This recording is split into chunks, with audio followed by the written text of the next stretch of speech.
کبھی آپ کے ساتھ ایسا ہوا ہے کہ جو چیز آپ کو بہت بری لگ رہی ہو بعد میں پتہ چلے کہ وہی آپ کے لیے بہترین تھی؟ آج کی کہانی آپ کا سوچنے کا طریقہ بدل دے گی۔ ایک دن پروفٹ موسیٰ سے پوچھا گیا، کیا دنیا میں آپ سے زیادہ علم والا کوئی ہے؟ انہوں نے جواب دیا، نہیں۔ اللہ کو یہ بات پسند نہیں آئی اور اللہ نے انہیں بتایا کہ ایک بندہ ہے، حضرت خضر علیہ السلام، جن کے پاس وہ علم ہے جو موسیٰ علیہ السلام کے پاس نہیں۔ موسیٰ علیہ السلام ان سے ملنے نکل پڑتے ہیں اور جب ملاقات ہوتی ہے، خضر علیہ السلام کہتے ہیں، آپ میرے ساتھ صبر نہیں کر پائیں گے؟ موسیٰ علیہ السلام کہتے ہیں، انشاءاللہ میں صبر کروں گا۔ دونوں ایک کشتی میں سفر کر رہے ہوتے ہیں۔ اچانک خضر علیہ السلام کشتی میں سوراخ کر دیتے ہیں۔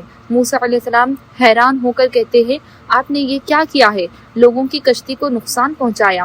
خضر علیہ السلام کہتے ہیں، میں نے کہا تھا آپ صبر نہیں کر پائیں گے۔ تھوڑی دیر بعد وہ ایک لڑکے سے ملتے ہیں اور خضر علیہ السلام اس لڑکے کو مار دیتے ہیں۔ موسیٰ علیہ السلام شوق ہو جاتے ہیں، ایک معصوم کو مار دیا، یہ تو بہت بڑا گناہ ہے۔ خضر علیہ السلام پھر وہی جواب دیتے ہیں، میں نے کہا تھا آپ صبر نہیں کر پائیں گے۔ پھر وہ ایک گاؤں میں جاتے ہیں، وہاں کے لوگ انہیں کھانا بھی نہیں دیتے، پھر بھی خضر علیہ السلام ایک گرتی ہوئی دیوار کو ٹھیک کر دیتے ہیں بنا پیسے لیے۔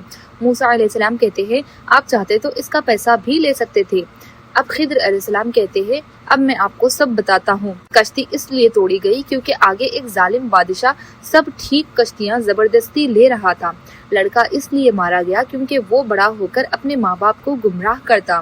دیوار اس لیے ٹھیک کی گئی کیونکہ اس کے نیچے 2 یتیم بچوں کے خزانے تھے۔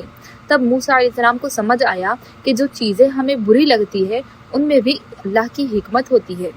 ہر مشکل، ہر تکلیف شاید آپ کے لیے ایک چھپی ہوئی رحمت ہو سکتی ہے۔ اگر آپ کو یہ کہانی پسند آئے تو لائک کریں، شیئر کریں اور چینل کو سبسکرائب ضرور کریں۔ اللہ ہمیں سمجھ اور صبر عطا فرمائے، آمین۔